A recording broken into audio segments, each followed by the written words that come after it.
बाद में मैं आपको बता दूंगी उसको शेयर कैसे कर सकते हैं। ठीक है, हो गई, स्टार्ट हो गई रिकॉर्डिंग, या रिकॉर्डिंग स्टार्टेड। तो हम एनर्जी बींग्स हैं। अगर हम देखें, हम चाहे कितने ही एडवांस हो गए हैं टेक्नोलॉजी में, लेकिन अगर हम देखें एक बहुत ही ग्रॉस एग्जांपल लें, क्या आप अपने पूरे शरीर को देख सकते हो एक ही बार में? पूरे शरीर को अगर आप शीशे के सामने भी खड़े होते हो तो आप सिर्फ अपना फ्रंट ही देख पाओगे, बैक नहीं देख पाओगे। अगर आप बैक साइड करते हो तो आप फ्रंट नहीं देख पाओगे। तो हम इस सृष्टि के रहस्यों को कितना भी जाने, हम जान ही नहीं सकते। हम एक अपने शरीर को ही नहीं जान सकते, तो सृष्टि के रहस्यों को जानने के लिए हमें बहुत उसके लिए साधना करनी पड़ती है। तो हम सब एनर्जी बीइंग्स है। अब माँ के वूम में एक सेल ही होता है ना, और वो सेल कैसे एक सुंदर बॉडी बन जाता है, कौन बनाता है उसे? वो एनर्जी होती है उस जो सेल में, वो अपने आप को डिकोड करती रहती है और एक सुंदर बॉडी बन जाती है। डॉक्टर सिर्फ देखता है कि प्रोग्रेस कैसे हो रही है, डॉक्टर बाहर से थोड़ा मेडिसिन देके सपोर्ट करता है, लेकिन अगर वो बॉडी उस चीज को रिजेक्ट करे, उस केमिकल को रिजेक्ट करे, तो डॉक्टर भी कुछ नहीं कर सकता है। वो अंदर से एनर्जी ही सिस्टम पूरा जो है वो काम करता है। तो उस एनर्जी से हम बने हैं, उस एनर्जी से ही हम चलते हैं। अब हम एनर्जी से कैसे चलते हैं? शरीर माँ के गर्भ से बाहर आ गया, अगर वो सांस नहीं लेता बच्चा, तो क्या उससे किसी का कोई रिश्ता नाता बनता है? वो एक शव हो गया। कितना भी सुंदर हो, क्या कोई उसे घर में रखना चाहेगा? नहीं रखना चाहेगा। तो चलेगा कैसे? जब उसकी अपनी सांसें चलेंगी। अभी तक तो वो माँ की सांस से चल रहा था ना, अब जब उसकी एक सेपरेट आइडेंटिटी हो गई, अब उसका पूरा सिस्टम एक्टिवेट होना है। वो पूरा अंदर का सिस्टम उसका बन गया, हर चीज सिस्टम में है, फिट है, लेकिन वो एक्टिवेट कैसे होगी? वो ब्रेथ एनर्जी से एक्टिवेट होगी। जब वो पहली सांस लेगा, पूरा सिस्टम एक्टिवेट हो जाएगा, और वो सांस लेते ही उसका जीवन जो है, लाइफ जो है स्टार्ट हो जाएगी। और फिर जब कुछ भी शरीर में गड़बड़ होती है, तो वो एनर्जी ही उस शरीर को ठीक भी कर सकती है। धीरे आगे हम और इसे डिटेल में जानेंगे। एनर्जी के 3 लॉज हैं। पहला, एनर्जी इज डायनामिक। एनर्जी को आप बंद करके नहीं रख सकते। एनर्जी डायनामिक है, फ्लो करती ही रहती है। एनर्जी गतिशील है। Energy can neither be created nor be destroyed. आप सभी टीचर हैं, आप ये जानते हैं कि एनर्जी जो भी क्रिएट हो गया है इस सृष्टि में, उससे आप डिस्ट्रॉय नहीं कर सकते। एक रेत के किनके को भी आप खत्म करना चाहो ना, तो आप खत्म नहीं कर सकते, और ना ही कुछ नया आप यहाँ पर क्रिएट कर सकते हो। जो ऑलरेडी है उसका रूप बदला जा सकता है कई तरह से, लेकिन आप कुछ नया क्रिएट नहीं कर सकते हो। Energy can be change from one form to another.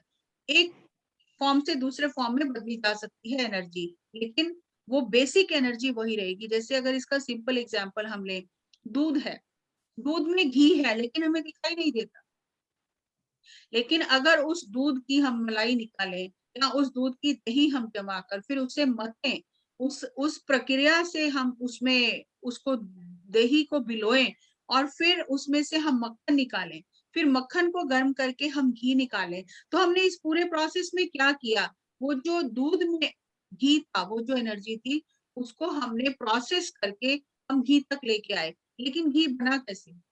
दूध से ही बना। तो एनर्जी का हम फॉर्म चेंज कर सकते हैं।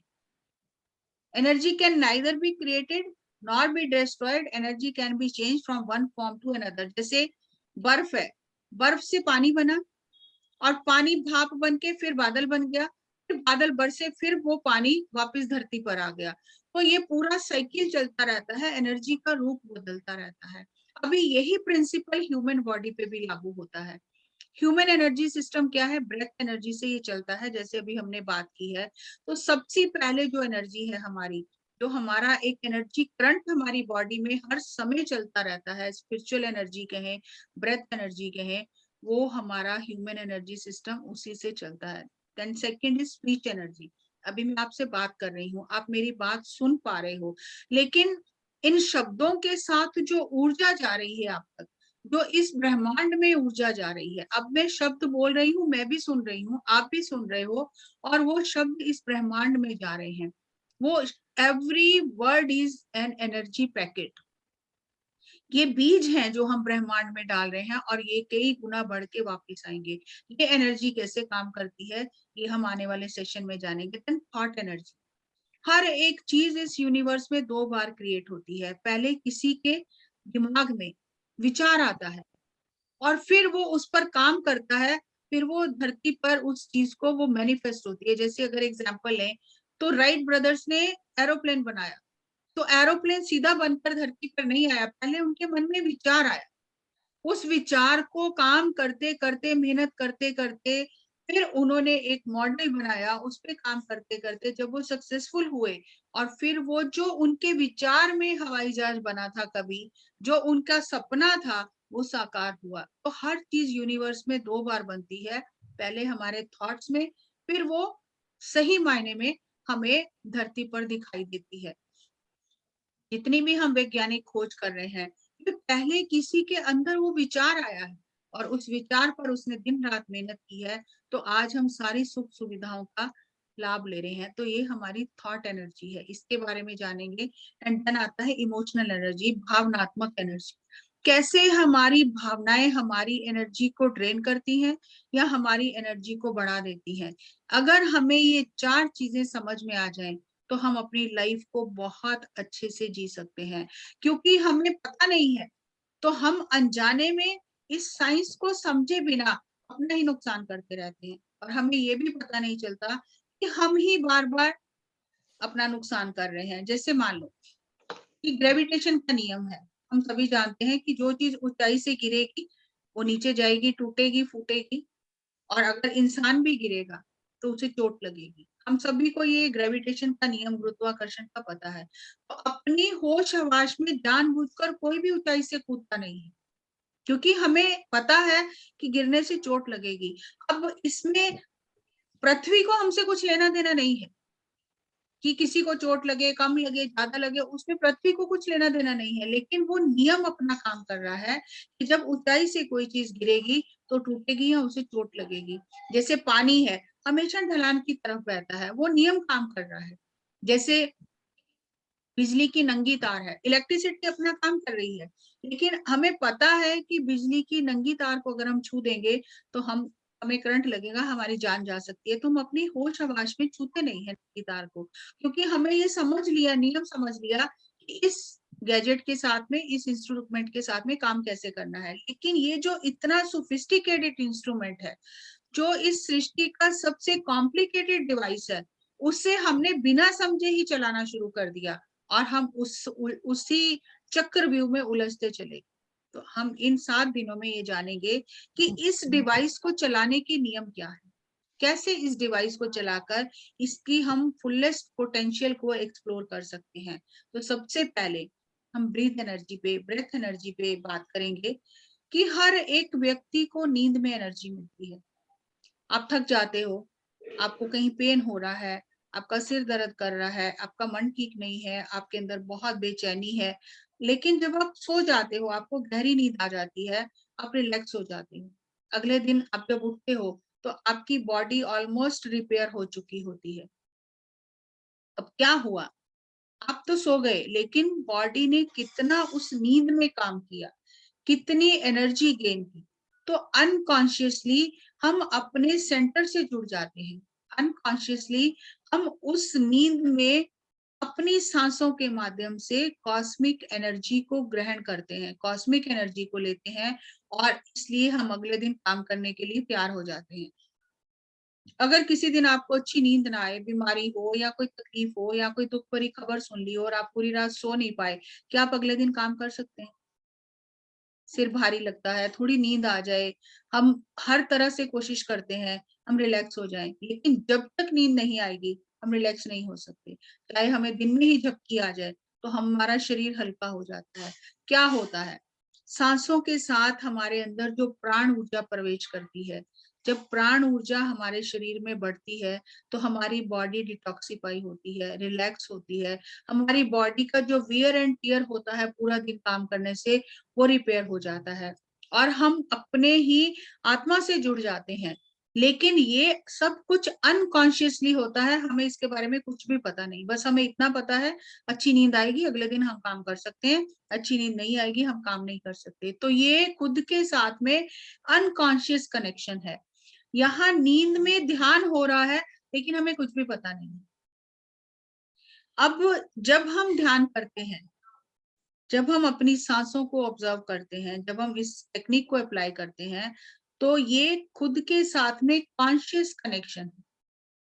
आप जागते हुए पूरी होश हवास में अपने ऊर्जा के बाहर जाने के सारे द्वार बंद करके जब आप अपनी सांसों के साथ एक हो जाते हो, तो आप जागरूक होकर उस एनर्जी को महसूस करते हो और वो एनर्जी आपके अंदर बहुत सारे चेंजेस लेकर आती है, जो हम अभी प्रैक्टिकल करके देखेंगे कि कैसे एनर्जी हमारे अंदर काम करती है। और ये एनर्जी हमें केवल और केवल सांसों से मिलती है, चाहे हम नींद में हो या हम जागरूक अवस्था में रहें। तो हमारी जो योगिक साइंस है वो ये कहती है कि एनर्जी लेने के लिए, बॉडी का वियर टियर ठीक करने के लिए, बॉडी की एनर्जी को रिस्टोर करने के लिए 8-10 घंटे सोने की जरूरत ही नहीं है। 1 घंटे की जो ध्यान है वो 6 घंटे की नींद के बराबर है। अगर आपने 1 घंटा सही से ध्यान कर लिया तो आपकी 6 घंटे में जो नींद में ऊर्जा मिलनी थी वो कोटा पूरा हो गया। अब आप बाकी का समय कुछ और प्रोडक्टिव काम कर सकते हैं। तो हमें इतना समय सोने की जरूरत ही नहीं होती है, क्योंकि हम साइंस को नहीं जानते। तो हमें लगता है केवल सोने और खाने से ही हमें एनर्जी मिलेगी और हम ज्यादा समय जीवन में सोते हुए ही बिता देते हैं। लेकिन जब हम इस टेक्निक को फॉलो करेंगे तो हमारी नींद की जरूरत कम हो जाएगी। अब जब हम ध्यान करते हैं तो सबसे पहली बात होती है पोस्चर, हमारा पोस्चर कैसा है। तो यहाँ पर ये साइंटिफिक जो एक टेक्निक है कि आप अपने हाथों को क्रॉस करें, अपने पैरों को क्रॉस करें इस तरह से और आंखें बंद कर लें। क्यों? क्योंकि 10% एनर्जी हमारे हाथों से बाहर जाती है, 10% एनर्जी हमारे पैरों से बाहर जाती है और 80% एनर्जी हमारी आंखों से बाहर जाती है, बाहर की दुनिया में मतलब। अब ये जो हमारी आंखें हैं ये ब्रह्मांड के सबसे सोफिस्टिकेटेड स्कैनर है। आपने अपनी आंखों से इस संसार में जो भी देखा है वो आपकी आंखों ने स्कैनिंग करके आपके अंदर स्टोर कर लिया है। तो ये जो 80% एनर्जी हमारी आंखों से बाहर जाती है, 10% हाथों से, 10% पैरों से, अगर हम ये एनर्जी सर्किट को क्लोज कर लेते हैं, ये तीनों लॉक लगा लेते हैं, यानी हाथों को क्रॉस कर लिया, पैरों को क्रॉस कर लिया और आंखें बंद कर ली, तो आपका एनर्जी सर्किट लॉक होने से अब एनर्जी बाहर नहीं जा सकती और वही जो एनर्जी सांसों से आपको मिल रही है वापस आपके अंदर ही वो रिसाइकिल होना शुरू होती है। तो आपके अंदर में बहुत ज्यादा चेंज आता है। जैसे आप पिक्चर में देख रहे हो एक सर्किट बन जाता है एनर्जी का, उस वजह से आप अपने भीतर होते हुए चेंज को महसूस कर सकते हो। ये ऐसा ही है जैसे हमारे हर एक गैजेट में बटन होता है। अगर हमें कोई अननेसेसरली फाइल लैपटॉप से डिलीट करनी है, डेस्कटॉप से डिलीट करनी है, तो हम 3 बटन इकट्ठे प्रेस कर देते हैं, कंट्रोल आल्ट डिलीट, तो वो फाइल सिस्टम से डिलीट हो जाती है। जब आप हाथों को क्रॉस करके, आंखें बंद करके, पैरों को क्रॉस करके बैठ जाते हो, तो आपने ये तीनों बटन एक साथ प्रेस कर दिए, अब आपके माइंड से पूरी अननेसेसरली फाइल्स ऑटोमेटिकली डिलीट हो जाएंगी और आपकी एनर्जी सेव होगी और उस एनर्जी को जो आपको रिलैक्स करेगी, जो आपको काम करेगी, जो आपको शांति देगी, फिर आप उस शांत मन से जितना चाहे उतना काम कर सकते हो। तो ये इसलिए हमें हाथों को क्रॉस करना है, पैरों को क्रॉस करना है और आंखें बंद करनी है।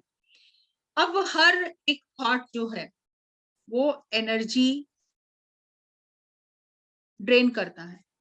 हर एक विचार जो हम सोचते हैं, विचार क्या है, हमारी चेतना से कुछ एनर्जी रिलीज होती है थॉट फॉर्म में, और वो विचार अच्छा भी हो सकता है, बुरा भी हो सकता है। जितने हमारे अंदर अच्छे विचार होते हैं, लोक कल्याण के विचार होते हैं, दूसरों की भलाई के, करुणा के, प्रेम के विचार होते हैं, वो हमारी एनर्जी को बढ़ा देते हैं। और जितने हमारे अंदर नेगेटिव थॉट चलते हैं वो हमारी एनर्जी को ड्रेन करते हैं और हमारी एनर्जी सिस्टम में हमें सिर्फ अपनी फिजिकल बॉडी दिखाई देती है, लेकिन इसके अंदर हमारी एक एनर्जी बॉडी है। हमारे जो थॉट हैं वो एनर्जी बॉडी में हमारे जो चिंता वाले थॉट हैं, परेशानी वाले थॉट हैं, बेचैनी वाले थॉट हैं, नकारात्मक विचार जो हमें आते हैं, जो डर वाले विचार हैं, जैसे आजकल माहौल बना हुआ है तो हम बाहर जाने से भी डरते हैं, किसी से बात करने से डरते हैं, सब्जी लेने से डरते हैं, कुछ खाने से डरते हैं। तो वो जो थॉट है, जो फियरफुल थॉट है, वो हमारे एनर्जी बॉडी में पैचेस क्रिएट कर देते हैं, एनर्जी को ब्लॉक कर लेते हैं थॉट। जैसे आप देख रहे हो कि एक ब्लू लाइट आ रही है ऊपर से और साथ में ये राउंड राउंड जो बॉल्स बने हुए हैं, ये हमारे थॉट है। अब जब हम बहुत ज्यादा सोचते हैं तो ये जो कॉस्मिक एनर्जी आ रही है, ये हमारी बॉडी में एंटर नहीं कर सकती, क्योंकि हमारे थॉट्स ने वो एक रास्ता रोक लिया है। और जब ये कनेक्शन हमारा जो एनर्जी के साथ में ये लिंक जो है ये टूट जाता है और हम अपने विचारों में उलझे रहते हैं, तो धीरे धीरे हमारी बॉडी में इथरिक पैचेस बनने शुरू हो जाते हैं। जैसा आप देख रहे हो कि रेड पैचेस बन गए हैं बॉडी में। अब आज किलियन फोटोग्राफी ये प्रूव करती है कि एक इंसान के भौतिक शरीर पर, फिजिकल बॉडी पे बीमारी आने से 6 महीने पहले उसकी एनर्जी बॉडी में ब्लॉकेजेस क्रिएट होते हैं। अगर 6 महीने पहले, जैसे आज हम एमआरआई करते हैं, सीटी स्कैन कराते हैं, जो एक्सरे में चीजें नहीं आती हैं वो और ज्यादा सोफिस्टिकेटेड गैजेट में आ जाती हैं, इसी तरह आज की जो टेक्नोलॉजी है किलियन फोटोग्राफी, उसमें हमारे एनर्जी बॉडी का पिक्चर आ जाता है। तो एनर्जी बॉडी में कहाँ ब्लॉकेज है, जब हम उस ब्लॉकेज को थॉट लेवल पे, एनर्जी लेवल पे ही क्लियर कर लेते हैं, तो बीमारी को हम अंदर ही एनर्जी लेवल पे ही ठीक कर सकते हैं।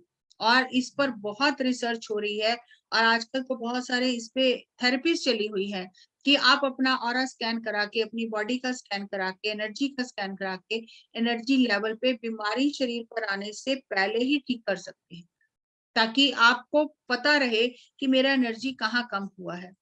और जैसे ही हम अपनी सांसों के साथ एक होते हैं, अपने एनर्जी सर्किट को क्लोज करते हैं, तो धीरे धीरे ये सारे थॉट हट जाते हैं। और जब थॉट हट जाते हैं तो एनर्जी का फ्लो हमारी बॉडी में शुरू हो जाता है, तो ऑटोमेटिकली एनर्जी पैचेस एनर्जी से ही ठीक हो जाती हैं। उसके लिए हमें कुछ भी दवा लेने की जरूरत नहीं है, कोई थेरेपी लेने की जरूरत नहीं है। जो चीज एनर्जी लेवल पे ब्लॉक हुई है वो एनर्जी से ही ठीक हो जाती है। और जब हमारे सारे ब्लॉक क्लियर हो जाते हैं तो हम बिना किसी दवाई के अपने आप को ठीक कर लेते हैं, तंदुरुस्त कर लेते हैं। और जब मुझे ये साइंस समझ में आया तो मुझे पता चला कि मुझे जो नी प्रॉब्लम है, इसका मतलब है मेरे लोअर बॉडी में एनर्जी नहीं जा रही है।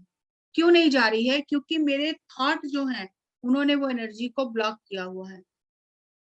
तो जैसे जैसे मैंने ध्यान किया और बुक्स पढ़े तो मुझे पता चला कि इस तरह के थॉट जो एनर्जी को ब्लॉक कर रहे हैं, जिससे नी प्रॉब्लम होती है। तो जब मैंने अपने आप का इंस्पेक्शन किया, अपने आप को देखा, इन्वेस्टिगेशन किया कि मेरे थॉट कैसे हैं, तो मेरे थॉट जैसा बुक में लिखा था वैसे ही मेरे थॉट थे। इनसिक्योरिटी, ईगो, सेल्फ राइटियसनेस, मैं ही ठीक हूँ, मैं झुकना नहीं जानती थी। एंड समय के साथ जो बदलता नहीं है, स्टिफ हो गया, तो उसके लेग्स स्टिफ हो जाते हैं। जब मुझे ये पता चला कि यस मेरा थॉट प्रोसेस ऐसा ही है, तो मैंने खुद को चेंज किया। अब ज्यादा से ज्यादा मेडिटेशन करना शुरू किया और जैसे जैसे खुद के थॉट प्रोसेस पे काम किया तो ऑटोमेटिकली बॉडी की हीलिंग हो गई। आज मुझे 12 साल हो गए हैं, मैंने कभी एक भी गोली नहीं खाई। जो भी होता है समझ में आ जाता है कहाँ गलती की है, कहाँ मेरा थॉट प्रोसेस गलत हुआ है, तो कहाँ मैंने गलत शब्दों का इस्तेमाल किया है। तो उसी समय उसको हम रीवर्क करते हैं और एनर्जी लेवल पे अपने एनर्जी बॉडी को क्लियर करते हैं, तो बिना किसी दवाई के हम ठीक हो जाते हैं। अब जब हम ध्यान करते हैं, सांसों के साथ एक होते हैं, तो ये जो साइंस ऑफ मेडिटेशन है, इसके 3 लॉज हैं। पहला लॉ ये कहता है when we are with the breath mind becomes rather empty. अब यहाँ पर हमें इस बात का ध्यान रखना है, माइंड बिकम्स रादर एम्प्टी। अगर कोई ये कहे कि बिल्कुल खाली हो जाता है, तो बिल्कुल खाली नहीं होता। विचार कम होते होते होते होते कम हो जाते हैं, लेकिन बिल्कुल खाली नहीं होता। बिल्कुल खाली तो वही है कि फिर हम शव हो गए। जब तक हमारे अंदर प्राण चल रहे हैं, श्वास चल रहे हैं, कुछ ना कुछ विचार चलते ही रहते हैं, चाहे वो नकारात्मक हो, चाहे वो सकारात्मक हो, चाहे वो लोक कल्याण के हो। लेकिन विचारों की जो फ्रीक्वेंसी है वो कम हो जाती है। कम होते होते आपको मान लो व्यक्ति, एक साइंस ये कहती है कि एक व्यक्ति एक दिन में 60,000 विचार करता है, जिसमें 99% पास्ट या फ्यूचर के होते हैं, 1% प्रेजेंट के विचार होते हैं। लेकिन जैसे जैसे आप अपने ब्रेथ को ऑब्जर्व करोगे, वो 99% जो फालतू विचार हैं वो धीरे धीरे खत्म हो जाएंगे, 1% तो फिर भी रहेंगे। तो इसलिए माइंड बिकम्स रादर एम्प्टी। दूसरा जो नियम है वो ये कहता है, when the mind is empty, rather empty, huge amount of cosmic energy floods into the system। जैसे जैसे विचार कम होते हैं, ऊर्जा को अंदर जाने का मार्ग मिलता है, तो हमारे अंदर पूरे हमारे फिजिकल बॉडी में, एनर्जी बॉडी में एक फ्लो जो एनर्जी का है वो रिस्टोर हो जाता है, एक फ्लड आता है एनर्जी का, बहुत ज्यादा मात्रा में हमारे शरीर में एनर्जी जो है वो सर्कुलेट होने लग जाती है। और when mind is fully surcharged with cosmic energy, it activates our inner senses। अब अगर आप, पहला नियम कहता है सांसों के साथ रहोगे विचार कम हो जाएंगे, दूसरा नियम कहता है जैसे जैसे विचार कम होंगे बॉडी में एनर्जी बढ़ता जाएगा, और तीसरा नियम ये कहता है जैसे जैसे कॉस्मिक एनर्जी बढ़ेगी आपके इनर सेंसेस एक्टिवेट होने लग जाएंगे, हमारे जो इनर पावर्स हैं वो एक्टिवेट होने लग जाएंगी। अब कोई भी व्यक्ति ध्यान करे, कोई बच्चा करे, बूढ़ा करे, बीमार करे, स्वस्थ व्यक्ति करे, कोई भी व्यक्ति ध्यान करता है सांसों के साथ, तो ये तीनों स्टेजेस उसके उसमें आती हैं, और अगर कोई करता ही रहता है तो धीरे धीरे वो अपनी पावर्स को एक्टिवेट कर लेता है। अब यहाँ पर प्रश्न ये आता है कि सांसों को ही क्यों महसूस करना है, मंत्र जाप क्यों नहीं कर सकते, प्रार्थना क्यों नहीं कर सकते, हम तो कुछ भजन गा लेते हैं, हम कुछ श्लोक है, हम मंत्र पढ़ लेते हैं, सांसों को ही क्यों महसूस करना है? सांसों को इसलिए महसूस करना है कि जीवन की शुरुआत सांसों से है और जीवन का अंत भी सांसों से है। जब प्राण शरीर को छोड़ देते हैं तो इस शरीर की कोई कीमत नहीं है। डॉक्टर सबसे पहले क्या देखता है, सांस चल रही है कि नहीं चल रही। अगर सांस नहीं चल रही है तो कुछ भी नहीं हो सकता, लेकिन जब तक सांस चल रही है, चाहे व्यक्ति कई साल तक कोमा में रहे, डॉक्टर ये नहीं कह सकता कुछ नहीं हो सकता। जब तक सांस चल रही है कुछ भी हो सकता है। तो इसलिए जीवन की शुरुआत सांसों से है, जीवन चलता सांसों से है, और जीवन का अंत भी सांसों से होता है। सांसों का कोई जाति नहीं है, सांसों का कोई रंग नहीं है, सांसों का कोई रूप नहीं है, सांसों का कोई धर्म नहीं है। सांस जो है वो आती है जाती है, सांस इस शरीर में आती और जाती है, लेकिन शरीर का हिस्सा नहीं है, अंग नहीं है। जैसे शरीर में बाकी अंग है, सांस शरीर का अंग नहीं है। ये तो एक नेचुरल एनर्जी का फ्लो है जो आता है और जाता है। और आज साइंस इस बात को प्रूव करती है कि जो हमारा सांस है ये एल्केलाइन है, और जितने हमारे नेगेटिव थॉट, इमोशंस, वर्ड्स हैं वो सब एसिडिक हैं, और जितना हमारी बॉडी में एसिड ज्यादा होगा उतना हम ज्यादा बीमार होंगे। जितना बॉडी में एल्कलाइन ज्यादा होगी बॉडी, उतना हम स्वस्थ रहेंगे। और जब हम सांसों के साथ एक होते हैं तो हमारे जो टॉक्सिक इमोशंस हैं, थॉट्स हैं, वर्ड्स हैं, वो न्यूट्रल होने लग जाते हैं। हमारी बॉडी जो है एसिडिक से एल्कलाइन होना शुरू हो जाती है, और ऑटोमेटिकली हमारी जो हेल्थ है वो रिस्टोर हो जाती है। इसलिए केवल और केवल सांसों को महसूस करना है। जब आप सांसों को महसूस कर रहे हैं तो आपके अंदर कॉस्मिक एनर्जी बढ़ रही है। लेकिन जब आप कोई मंत्र पढ़ रहे हैं, जब आप कोई जाप कर रहे हैं, पाठ कर रहे हैं, तो आपका माइंड कहीं तो लगा हुआ है, माइंड पूरी तरह से खाली नहीं है, तो आप एनर्जी को यूज कर रहे हो। लेकिन जब आप सांसों के साथ हो तो आप क्या कर रहे हो, पहले तो आप एनर्जी को बचा रहे हो, दूसरा आप एनर्जी को बढ़ा रहे हो, और जब आप फिर ध्यान से एनर्जी को बढ़ाकर और बचाकर उठोगे तो उस एनर्जी का आप अपने हर दिन के काम में इस्तेमाल कर सकते हो। इसलिए सांसों के साथ रहना है। Breath is a cosmic highway to connect soul and body, known and unknown realities. सांसें शरीर और आत्मा को जोड़कर रखती हैं। नोन और अननोन रियलिटी के बीच में ये एक ब्रिज है, ये एक हाईवे है। तो जब तक ये सांसें हैं तब तक हम धरती पर हैं, और जब ये सांसें छूट जाती हैं तो धरती से हमारा नाता छूट जाता है। हमें अपने बॉडी के वेलनेस कोड को रिस्टोर करना है। ऑलरेडी जो बॉडी हमारी स्वस्थ रहने के लिए बनी है, हमने वो जो एनर्जी कोड्स हैं उनको डिस्टर्ब किया है अपने नेगेटिव थॉट से, नेगेटिव इमोशन से, नेगेटिव वर्ड से, तो इसीलिए हम बीमार हो जाते हैं। आई, इलनेस स्टार्ट्स विद आई। आई मतलब मैं अलग हूँ, बाकी सब अलग हैं। जब हम उस जितना ज्यादा हम अलगाव की स्थिति में रहते हैं, मैं और मेरा की स्थिति में रहते हैं, हमारे अंदर के एनर्जी कोड डिस्टर्ब हो जाते हैं।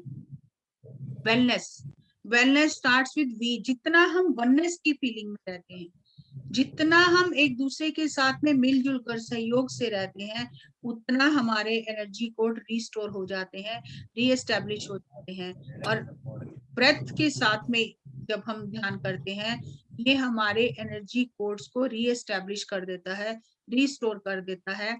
अगर हम 40 डेज का एंट्रेनमेंट पीरियड दें खुद को, 40 दिन का एक संकल्प लेकर करके देखें, तो साइंस ये कहती है कि किसी भी नई चीज को सीखने के लिए और पुरानी चीज को छोड़ने के लिए 40 डेज लगते हैं। अगर आप 40 डेज किसी चीज को करते हो तो वो आपका एक हैबिट बन जाती है, और आपके पूरे बॉडी के जो सेल्स हैं 40 डेज में उस कोड्स को वो रिस्टोर कर लेते हैं।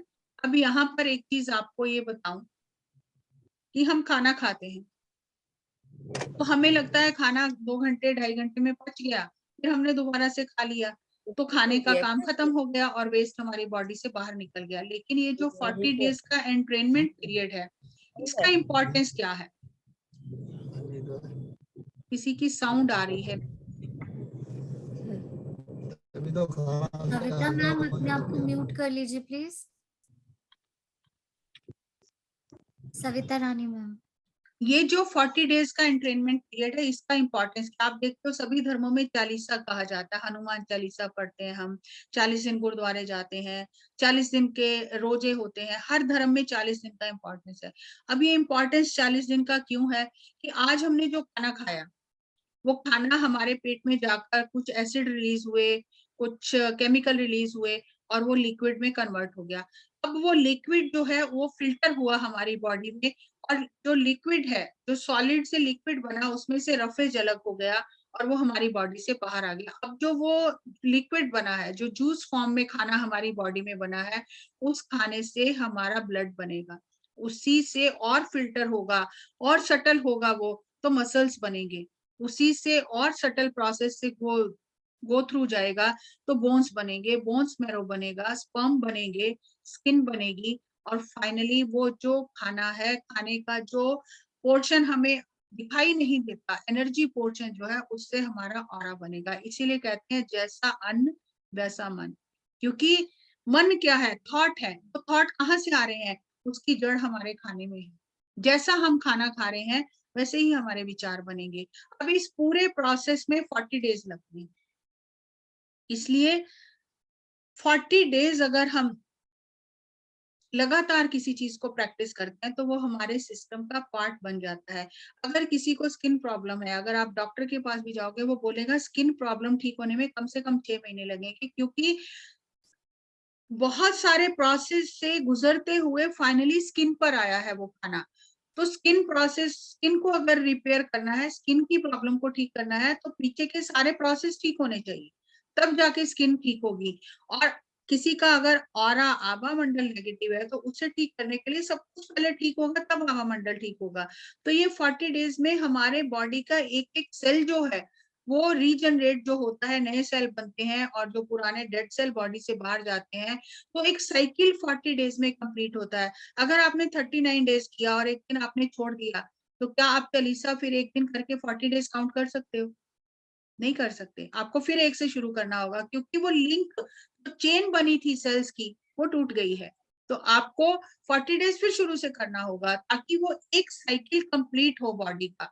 सेल टू सेल जो कम्युनिकेशन है सेल्स का, वो एस्टेब्लिश रहे, उसमें कोई लिंक ना टूटे। तो ये 40 डेज जब हम लगातार कोई काम को करते हैं रेगुलरिटी से, सिंसियरिटी से, तब हमारे अंदर चेंज आता है। ज्यादातर क्या होता है, लोग 10 दिन ध्यान करते हैं, कुछ हो नहीं रहा, फिर छोड़ दिया। 20 दिन किया, अरे कुछ नहीं हो रहा, फिर छोड़ दिया। 40 डेज तक हम पहुंचते ही नहीं। तो जब तक एक साइकिल कंप्लीट नहीं होगा, तब तक हमें पता ही नहीं चलेगा कि क्या हो रहा है। और अगर हम सांसों के माध्यम से खुद को ठीक करना चाहें, ये खाने के माध्यम से करेंगे 40 डेज लगेंगे, लेकिन अगर सांसों के माध्यम से ठीक करना चाहें तो 6 सेकंड में हमारा जो प्राण है, जो सांस है, पूरी बॉडी का एक साइकिल कंप्लीट करता है। खाना 40 डेज में साइकिल कंप्लीट करता है, लेकिन एक सांस 6 सेकंड में पूरा साइकिल कंप्लीट करता है। और साइंस ये कहती है कि 70% जो बॉडी के टॉक्सिन्स हैं वो खाली आउट ब्रेथ से बाहर जाते हैं, जो हमें दिखाई नहीं देते, और 30% जो बॉडी का वेस्ट है वो हमें दिखाई देता है बॉडी से बाहर जाता हुआ। अगर हम सही सांस ही नहीं ले रहे, सही सांस छोड़ नहीं रहे हैं, तो हम ऑटोमेटिकली बॉडी से टॉक्सिन्स रिलीज नहीं होंगे, तो हम बहुत जल्दी बीमार हो जाएंगे। और अगर हमें एनर्जी लेवल पे खुद को ठीक करना है, तो जितना ज्यादा हम अपने ब्रेथ के प्रति अवेयर होंगे, ब्रेथ के साथ रहेंगे, हमारी बॉडी से टॉक्सिन सही रिलीज होंगे और हम जल्दी तंदुरुस्त हो जाएंगे। और जितना ज्यादा ध्यान करेंगे उतनी जल्दी हमारा एनर्जी बॉडी जो है, एनर्जी कोड जो है वो रीएस्टेब्लिश हो जाएंगे। तो सांसों के साथ ऊर्जा को ग्रहण करके खुद को ठीक करना कितना आसान है, और ये कल्पना की बात नहीं है। एक जैशमोहिन मास्टर है ऑस्ट्रेलिया की, जो पिछले 28 साल से केवल प्राण ऊर्जा पर रह रही हैं। वो एम्बेसी ऑफ पीस की फाउंडर हैं और उन्होंने आज के समय में 11,000 से ज्यादा लोगों को प्राण ऊर्जा पर रहना सिखाया है। उन्होंने 28 साल से ना कुछ खाया है ना पिया है, सिर्फ प्राण ऊर्जा पर रहती है। तो ऐसा लगता था ये कल्पना है। तो जब मैं ध्यान में आई और मुझे ये सब चीजें पता चली, तो मुझे इतना था कि मुझे जाके देखना है कि ऐसा कोई व्यक्ति हो सकता है क्या। तो मैं 2012 में बैंगलोर गई थी। वो हर साल आती थी बैंगलोर। अब तो जैसे कोरोना की वजह से थोड़ा रुक गया है, तो हर साल वो बैंगलोर आती हैं प्रोग्राम में। तो वहां जाके जब मैं उनसे मिली तो मैं खुद हैरान हो गई कि ऐसा भी कोई होता है। इतनी चेहरे पे रौनक और इतनी एक्टिव कि आप सोच भी नहीं सकते। दादी भी है, नानी भी है, घर गृहस्थी वाली है, लेकिन उन्होंने बचपन में ही इंडिया आकर एक हिमालय के योगी से ये प्राणों का संयम सीखा था, और उसे प्रैक्टिस करते करते धीरे धीरे उन्हें प्राणों पर रहना आ गया। तो कोई भी रह सकता है, सिर्फ हमें सिंसियरिटी और रेगुलरिटी चाहिए। तो हम अपनी सांसों की एनर्जी के साथ में जो चाहे अपने साथ अपनी शक्तियों को एक्टिवेट करके अपनी पोटेंशियल को फुल्ली एक्सप्लोर कर सकते हैं। तो अभी हम 10 मिनट ध्यान करेंगे और फिर कोई प्रश्न होगा तो पूछेंगे कि आज के टॉपिक को लेकर आपका कोई क्वेश्चन है तो फिर उसे पूछेंगे। और अभी जैसा कि मैंने कहा, हाथों को क्रॉस करना है, पैर के ऊपर पैर रख लीजिए, घुटने के ऊपर घुटना नहीं रखना। लेफ्ट राइट कोई भी ऊपर नीचे हो, उससे कोई फर्क नहीं पड़ेगा। चश्मा उतार मैम कर। आई थिंक नेटवर्क प्रॉब्लम है, आपकी आवाज नहीं आ रही हमें। कहाँ से नहीं आ रही आवाज, कहाँ तक? मैम हमें तो आ रही है आवाज मैम। तो ठीक है। आवाज आ रही है।